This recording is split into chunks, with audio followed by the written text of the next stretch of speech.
This is like another one about how our brain works because our brain, like I'm sure with like I only have 3 kids and I feel like that is so many people. So I cannot even imagine the 8. But like Yeah. in general, as humans, our brains are trained to look for what's wrong. Like Yes, it is. my silly example for this is when my husband and I were first married, we bought like in the silverware drawer you get the little thing that holds all the silverware, Oh, like the yes, sorter yes. thing. Okay. So we got one of those and we got silverware and it came with like the big forks and the little and like the regular forks. Like I think one's a dinner fork and Yeah. a salad fork. I don't know. We're very simple. We don't eat like that. But the set we got had 2 different size Yeah. forks.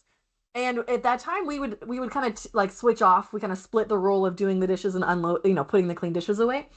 And for some reason, this man would always mix up the forks. They were all jumbled together. There's like a clear section for the big forks and a clear section for the small forks.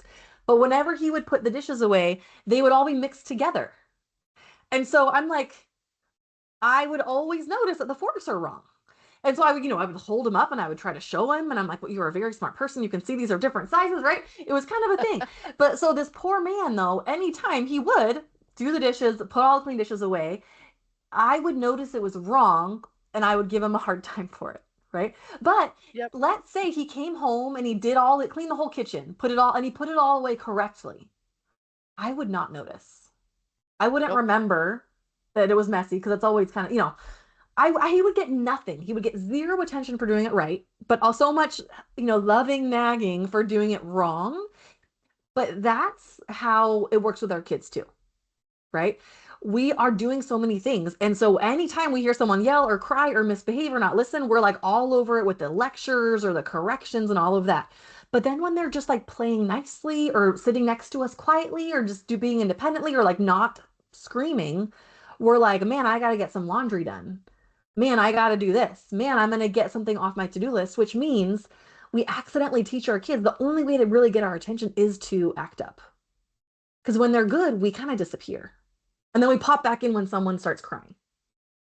And so that is us doing our very best to balance all of the demands of life, but also it accidentally reinforces a lot of the behaviors that are also driving us crazy and making us frustrated at the kid. That makes a lot of sense. Okay. So Yeah, one because of my I'm like, favorite switches yeah. for this is you actually just have to rewire your brain. Like that is part of our survival brain that it just always notices what's wrong. It just does that. It's just always going to tell you what's wrong. It's not going to, anything that's as it should be, it's going to skip over. That's just how all of our brains work.